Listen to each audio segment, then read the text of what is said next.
प्राण प्रयाण समय कफवात पित्तै कंठावरोधन विधु स्मरणं कुतस्ते।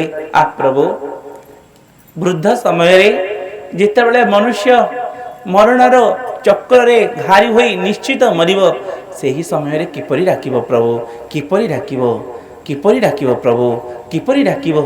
आई भक्त मानकर अली भगवान कहले अभ्यासम सनु कौन्तेय।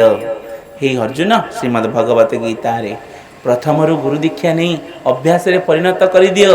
जेते बेले शेष समय आसीबो वृद्ध समय आसीबो आखि की दुसु नथबो कथा कहि पार नथबो चाली पार नथबो हाथ बजै पार नथबो ताली सेही समय रे स्मरण शक्ति मध्य पळैथिबो।